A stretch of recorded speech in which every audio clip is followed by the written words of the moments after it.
Samudra Hills. My name is Pushpa Govindsingh. We are from the 6th standard. This is a electricity conservation project and home security alarm project. This is a solar panel.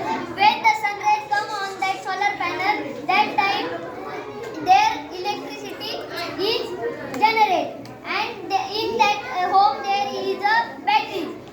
That battery stores the energy of the solar panel. This is a windmill.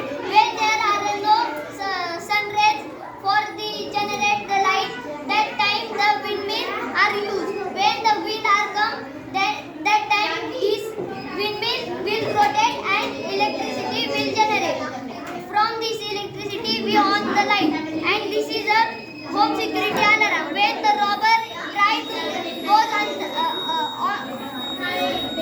goes to in the home, that time alarm